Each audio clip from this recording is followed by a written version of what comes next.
হ্যাঁ, মালায়নকে দেবে নমিনেশন, এটা মেনে নেওয়া যায় নাকি? কথাটা ভালো করে বুঝবেন। এবং আরো দেখুন, একজন পুরাতন এমপি ছিলেন জাতীয়তাবাদী দলের, হারুনুর রশিদ। সে আমাদের মূর্তি পূজাকে শয়তানের সাথে তুলনা করেছে, শয়তানের ইবাদতের সাথে। পূজা হচ্ছে শয়তানের ইবাদত। আজ পর্যন্ত কিন্তু তার কোনো বিচার এবং তার মামলা কিছু হয়নি। এ কথাটা যেন সনাতনীদের মনে থাকে যে আগামীতে জাতীয় নির্বাচনের আগে সনাতনীর বিচার যদি তারা বুঝে, যে কোনো দল সনাতনীদের ধর্ম সম্বন্ধে যারা কথা বলছে, আমরা সেই দলের পক্ষপাতিত্ব হব না। প্রয়োজন বোধে না ভোট হবে, কিন্তু আমরা সনাতনীরা ভোট কেন্দ্রে যাব না। মনে থাকবে তো? কারণ এখনো তারা আমাদের প্রয়োজনে ব্যবহার করতে চায়, প্রিয়জনে নয়। আমাদের তারা ভালোবাসে না। যদি ভালোবাসতো তাহলে আমাদের ধর্ম অবমাননা করায়, তাদের ধর্ম অবমাননা করায়, বাংলাদেশের মিথ্যা মব সৃষ্টি করে কয়েকশো ছেলে পেলেকে ঘর বাড়ি পোড়ানো হয়েছে এবং তাদেরকে জেলে ঢুকানো হয়েছে। আর আজ যে হারুনুর রশিদ বাইরা ঘুরছে, আমাদেরটা কি ধর্ম নয়? একজন এমপি হয়ে এবং জাতীয়তাবাদী দলের একজন ভালো দলের, বাংলাদেশের মধ্যে কয়েকটা দলের মধ্যে এটা একটা মার্কামারা দল, সেই জাতীয়তাবাদী দলের একজন এমপি পদপ্রার্থী, সে যদি হেন কথা বলে, তো এ কথা মানে কি আজও পর্যন্ত সেই দল থেকে কোনো রিপ্লাই এবং তার বিপরীত কোনো কথা বলা হয়নি। এর মানে হচ্ছে তারাও আমাদেরকে ভালোবাসে না। এই ভোটের সময় বাবা বলবে, ভোট চলে গেলে শালা বলেও কোনো গালি দেবে না। এটা আমি রাজনীতি বলছি না, আমার ধর্মের অধিকারের স্বার্থে আমার ধর্মকে অবমাননা করার মতো ওই হারুনুর রশিদ তো দূরের কথা, তার বাবার বাবার বাবার বাবারও অধিকার নেই। এটা আমার সনাতন ধর্ম, তার ধর্ম যেমন আমার ধর্ম, আমার কাছে তার ধর্মের চেয়ে আমার ধর্ম কোনো অংশে কম নাই। তাই যদি তাদের ধর্মকে অবমাননা মব সৃষ্টি করে যদি সনাতনীদেরকে জেলে পোড়া হয়, আজ অবধি বাংলাদেশ সরকার, এই অন্তর্বর্তী সরকারও তিনি কিন্তু এটা করেনি। তবে আমার স্লোগান, আমার কথা যে আমরা কোনো দলের বিরুদ্ধে নয়, কিন্তু ব্যক্তি বিশেষ যারা এহেন কাজ করছে, যদি সেই দলের লোক সেই ব্যক্তির সাপোর্ট করে, আমরা সেই দলকে বর্জন করব। নাকি? রাধে রাধে। এটা কিন্তু সমস্ত সনাতনীর। আপনার আমাকে ভালো লাগে না, আমার কথা শুনবেন না, কিন্তু আমার মুখ দেখবেন না, এটা নয়, কিন্তু নিজের স্বধর্মের স্বার্থে আমরা সব সনাতনী এক হতে হবে। কি কথা, কি কষ্ট পাচ্ছেন নাকি? কষ্ট হচ্ছে আমার কথায়? আবার কালকে যেন বলবেন না রাজনীতি করে। আমি রাজনীতির কথা বলছি না, আমার জাতিকে রক্ষার কথা, আমার জাতির নিন্দার প্রতিবাদের কথা বলছি। আমার স্বধর্মকে বুকে ভালোবাসি, আমার ধর্মকে কটাক্ষ করে কথা বলবে এমন বাপের বেটা হিম্মত তার কি করে হয়? এজন্য আমি বলছি, আপনারা যারা যেখানে আছেন, আমরা একটাই অনুরোধ করব আপনাদের কাছে। আমি গোপীনাথ আপনাদের চরণে হাত দিয়ে বলছি, যে দল করুন, দলের প্রতি আমার কোনো রাগ নাই। কে যে দল করবেন তাদের প্রতি আমার কোনো, যদি যতদিন পর্যন্ত আমাদের সনাতনীর এই যে কথাটা বলছে মূর্তি পূজা শয়তানের ইবাদত, এই কথার এবং এই ধর্ম অবমাননায় তার যতদিন পর্যন্ত জেলে না ঢুকানো হবে, তার যদি বিচার না করা হবে, আমরা সেই দল বর্জন করব এবং আমরা ভোটই বর্জন করব। কি পারবো না? আবার যেন মা বললে বাবা বললে ভুলে যান না। একটা কথা জেনে যাবেন, সাপকে বিশ্বাস করা যায়, রাজনৈতিক নেতাকে বিশ্বাস করা যাবে না। সাপকে বিশ্বাস করা যায়, কিন্তু ওদের বিশ্বাস করবেন না। ওরা এখন মা বলবে, একটু পরে আপনার পিছনে লাথি মারতে ছাড়বে না। এটা আমার, যদি বলেন কেন বাঁচার, আমি কেন বাঁচার করে নিলাম। আর যদি বলেন জাতি রক্ষার কথা, তাহলে আমার জাতি রক্ষার কথা। কারণ আমার জাতি যদি সুখে না থাকে, আমি একা সুখে থেকে কোনো লাভ নেই। লাভ আছে নাকি? আপনারা কি কষ্ট পাচ্ছেন আমার কথায়? হ্যাঁ, তাহলে এই যে ধর্ম না, আজকে যদি আপনি আপনার ধর্ম না করতে পারেন, এখানে কীর্তন দিতে পারবেন না, মনে রাখবেন। এই পুজো করতে পারবেন না। আজকে তারা শয়তানের সাথে তুলনা করছে, পশুদিনকে এসে ওই লোকই এসে মন্দির ভাঙবে। কারণ এদের শয়তানের মন্দির ভাঙা তো তাদের পক্ষে কোনো ব্যাপার না। এজন্য এটার প্রতিবাদ করে আমাদের আগাতে হবে। জয় নিতাই, জয় গৌর হরি বল। তা আজকে জানুন, পৃথিবীর সবচেয়ে বড় আদালত কোনটা? মানুষের বিবেক। হবে বাবা? কোনো লাভ আছে? কোনো লাভ নেই, কিচ্ছু হবে না। যদি পিতামাতা জীবিত থাকতে তাদের সম্মুখে অন্ন দিতে পারো না, হ্যাঁ, বাবার ওষুধ জোটে না, মায়ের ঔষধ জোটে না, মা চিৎকার করছে এই শীতের দিনে, হ্যাঁ, মাকে একটা ল্যাপ কিনে দেওয়ার সামর্থ্য জোটে না, অথচ মা মরে যাওয়ার পরে তুমি 4 গ্রামের লোক খাওয়াবে, ও ছাতা করলে কিচ্ছু হয় না, কিচ্ছু হয় না। তবে যদি তুমি শুদ্ধ ভক্ত হতে পারো, তোমার শ্রাদ্ধ কাকে বলছে? শ্রদ্ধার সহিত যে কার্য করা হয় তাহাকে শ্রাদ্ধ বলা হয়। জানেন কত বলবো, হ্যাঁ কত বলবো, বলতেও পারছি না, বলে বলে এত মানে বোকা হয়ে যাচ্ছি এখন। লোকে আমি বলতে বলতে আমিও এখন ইচ্ছা করে না যে আর কিছু বলি। কত বলবো বলুন? এই জাতিকে জাগাবার জন্য কত বলবো? এই জাতি হচ্ছে খাবার লোভী। সনাতন ধর্মের লোকেরা, আর বিশেষ করে আমরা যারা সমাজপতি, যারা সাধুরা, সাধু আছে, এরা খাওয়ায় পাগল।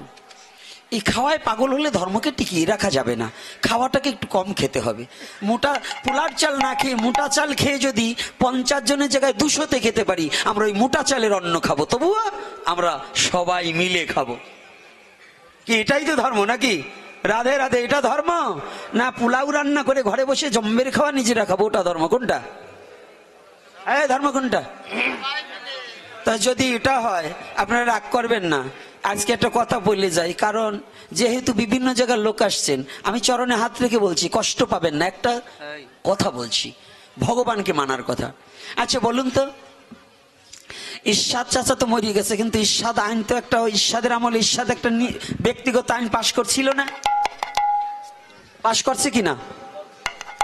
কথা বলেন না কেন? কয়েকে অনেকগুলো তো ইরশাদের সময় জানেই না। কথাটা তো ঠিকই, 6 আঙ্গুল পাটনেছে। তো এখন ইরশাদ যে আইন পাশ করছে, এখন কি সেই আইন আছে? আচ্ছা খালেদা জিয়া যে আইন পাশ করছিল তা কি এখন আছে? আচ্ছা শেখের বিটি মানে শেখ হাসিনা, সে যে আইন পাশ করছে এখন কি আছে? এই দেশটারে যারা স্বাধীন করছে কতগুলো লোক আছে, সেই স্বাধীনতার পক্ষে যারা কাজ করছে, মুক্তিযুদ্ধ, আমি দলমত নির্বিশেষে বলছি, কোনো দল নয়, এই বাংলাদেশে 5ই আগস্টের পরে যে সমস্ত জানোয়ারের দল মুক্তিযুদ্ধার গলায় জুতোর মালা দিয়েছে, তাইলে বলুন যে এরা কত বড় নিচে নামছে। একজন শিক্ষকের গলায় তো জুতোর মালা দিয়েছে, তাইলে বোঝেন এই বাংলাদেশ কোথায় নামছে। কি বুঝতে পারছেন তো কথাটা, আমার কথাটা? তো একটু ভাববার বিষয় আছে। তাহলে যদি এক এক রাজার আইন, সেইটা যদি আর এক রাজা আসলে না মানে, তো আমাদের যুগ কয়টা? আচ্ছা এইটা কোন যুগ? এই কলির যুগের রাজাকে শ্রীকৃষ্ণ চৈতন্য। আচ্ছা এখন দাপর পর্যন্ত কিন্তু শ্রাদ্ধে মাংস দিত, রাগ করবেন না কিন্তু, কথাটাকে আবার চাইতে উঠেন না। যারা আবার ওই স্বভাব পরিবর্তন করে নাই, পরের বাড়ি খায়, দেখবেন কিছু নেতা আছে পরের বাড়ি জম্বির খাওয়া খায় পাইলে, নিজের বাড়ি সারা বছরেও কিছু করে না। কি আছে না এরকম? আমার প্রহ্লাদ কয় আমি না বাবা তোমারে বলিনি, যদি করো তাহলে তোমার বলতে দোষ কি আছে? এরকম পেটুককে সাধু আছে আমার মতো, যেটা সারা বছর খাই কিন্তু কাজ করি না। তাই এই যে আমাদের এদের জন্য কিছু দোষ আছে, কি জানেন? এরা অধর্মকে আশ্রয় করবে, ধর্মটাকে বর্জন করে। কি এই সনাতনী জাতি, বিশেষ করে এখানে যারা আছেন, একেবারে অল্প সময়ের মধ্যে একটা কথা বলবো। জয় শ্রী রাধে। শুনুন, যারা পিছনে যাচ্ছে আপনারা কথা চালু হবে থাকবে, আর হরি কথা শ্রবণ করলে কিছু দক্ষিণা দিতে হয়। ওখানে বসো, গেছে। আজকে কেউ উঠতে পারবে না, উঠলেই বুঝবো এটা টাকা দেওয়ার ভয়তে দৌড়ায়।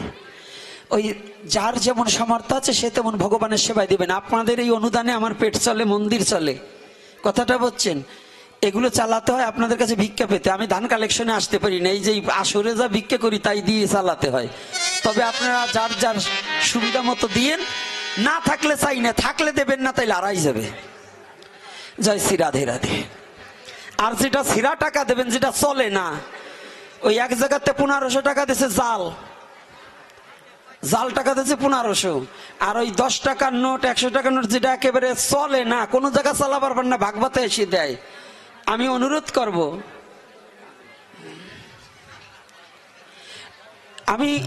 করব যে এই দান করাচ্ছে না করাই বাঞ্ছনীয় যেটা চলে না। আর একটু কথা শুনুন, কথাগুলো ভালো করে একটু কর্ণপাত করবেন। এই কথাগুলো কেন বলছি? এই কলির যুগের জন্য কে রাজা? কে? শ্রীকৃষ্ণ চৈতন্য মহাপ্রভু। তাই শ্রীকৃষ্ণ চৈতন্য মহাপ্রভু যদি হয়, অন্য যুগে শ্রাদ্ধে মৎস্য দিয়ে মাংস দিয়েও করা হতো, কিন্তু এই কলির যুগের জন্য শ্রীকৃষ্ণ চৈতন্য মহাপ্রভু আসতে, এই কলির যুগের জন্য শ্রীকৃষ্ণ চৈতন্য মহাপ্রভু কিন্তু শ্রাদ্ধে মৎস্য মাংস দেওয়া নিষিদ্ধ ঘোষণা করেছে। কথাটা বুঝাতে পারছি? অন্য যুগে ছিল না তা আমি বলবো না বাবা। যদি আমি বলি যে ছিল না তাহলে মিথ্যা হবে না? আগের যুগে ছিল, কিন্তু এই কলির যুগের জন্য অবৈধ। তাইলে আমরা যদি ভগবানকে না মানি, শ্রীকৃষ্ণ চৈতন্য মহাপ্রভু কি ভগবান কি না এটা বলুন তো? কারা কারা মহাপ্রভুকে ভগবান মানেন না তারা হাত তোলেন। ও, হাত তোলেন নাই, তাই না? তাইলে সবাই মানে। আচ্ছা এইবার বলুন, যারা যারা ভগবান শ্রীকৃষ্ণ চৈতন্য মহাপ্রভুকে সাক্ষাৎ ভগবান মানেন তারা হাত তুলুন তো। রাধে রাধে। আচ্ছা, তাহলে এই যেগুলো আসছেন একজন মানেন না এমন কোন লোক তো আর নাই। তাহলে যদি না মানেন, তাহলে মহাপ্রভু নিজে বললেন এই কলির যুগে, এর আগে এক আলোচক বলছে কলির যুগে সন্ন্যাস নাই, সন্ন্যাস নাই, সন্ন্যাস নাই। আসলে সন্ন্যাস নাই। সন্ন্যাসীকে আমরা সকলে ব্যাস আশ্রিত, আমরা কেউ সন্ন্যাসী নয়।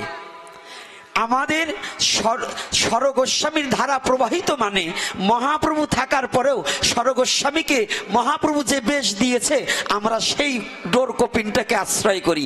আমরা কেউই সন্ন্যাসী নয়। তো এই জন্য এই মাই বসা, এই ডেকেটা পরে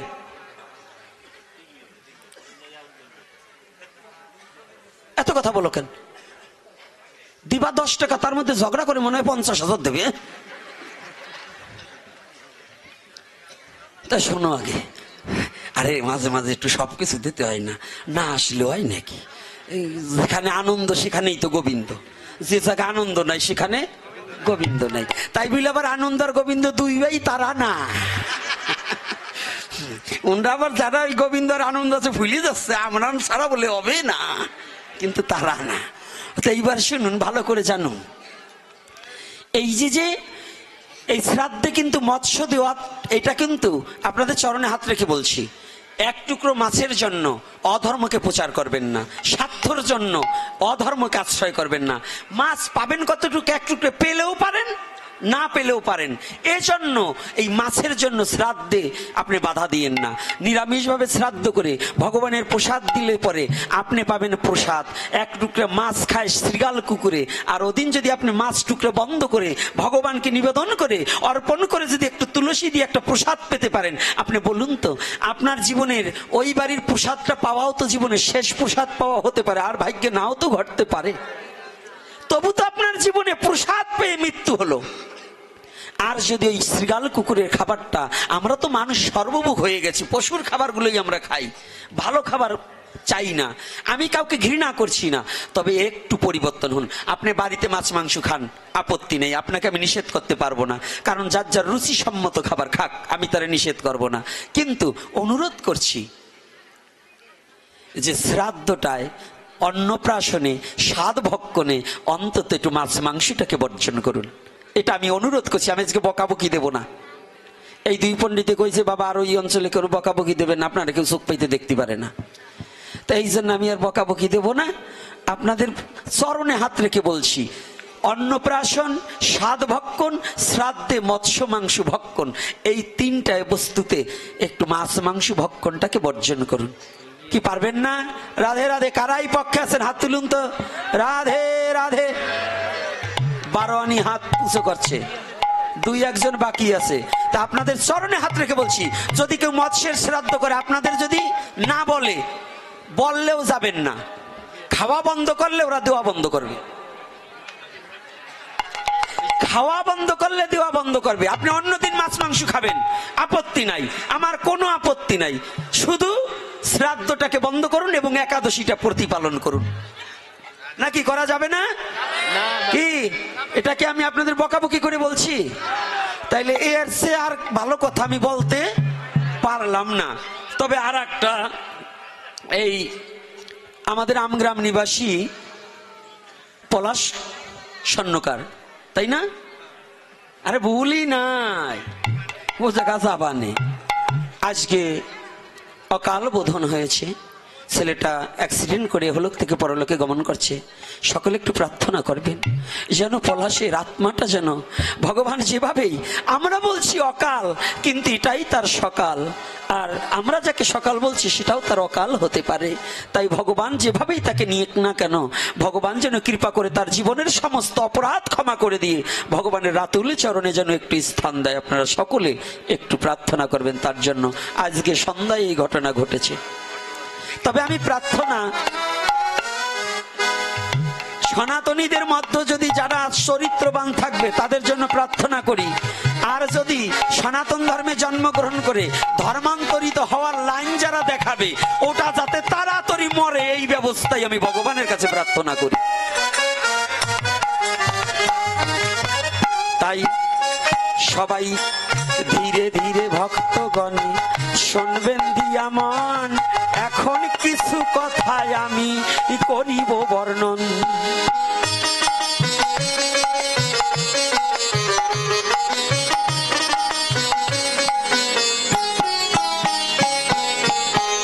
জন্মে জয় বলছে পিতা আমার কথা নেবে, তুমি চলে গেলে আমাদের কার চরণে রাখিবে।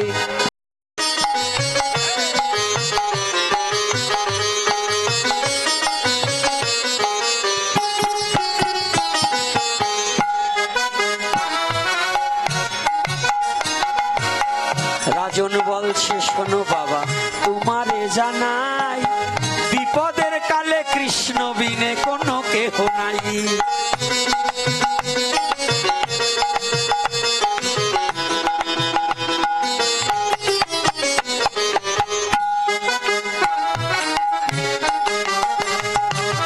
শুধু জন্মে জয়ের নয়, সনাতন ধর্মে যারা আছে কৃষ্ণ বিনে কেহ নাই আপন, বিপদের সময় কাছে।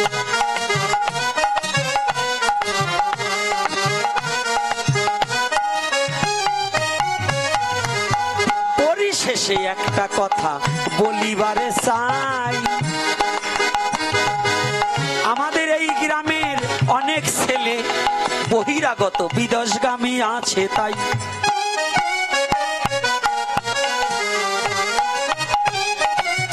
মা বাবা স্ত্রী পুত্র পরিজনকে ছেড়ে অনেকেই পাড়ি জমিয়েছে বিদেশে শুধু টাকায় অন্বেষণের লোভে। পরিবারটাকে সুখী করতে বিদেশেতে গিয়ে কত না টাকার জন্য তারা আবার কত কষ্ট করে।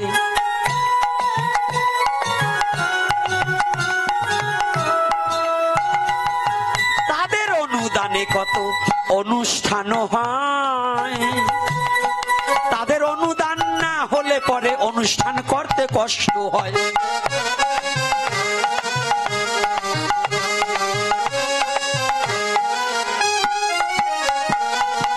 তারা যেখানে যে অবস্থায় আছে আমার গৌর হরির কাছে প্রার্থনা জানাই, তাদের সর্বাঙ্গিক মঙ্গল করো হে কৃষ্ণ দয়াময়।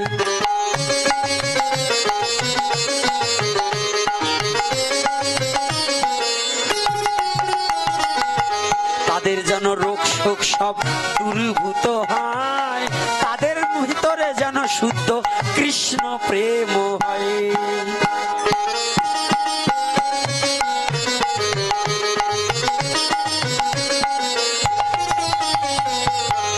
আর যারা অক্লান্ত পরিশ্রম করে আজ এই হরি কথার করেছে আয়োজন, তাদের জন্য একটা কথা বলা প্রয়োজন।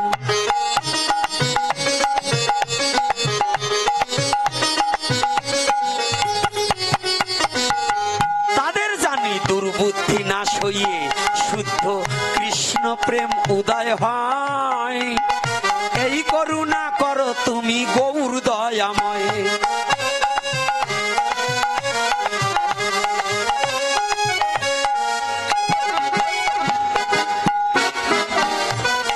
তাই এইবার কিন্তু ধীরে ধীরে দাঁড়াইতে চাই, দাঁড়াইয়ে সবাই কিন্তু আজ নৃত্য হবে গানের তালে তালে বলিলাম এই সভায়।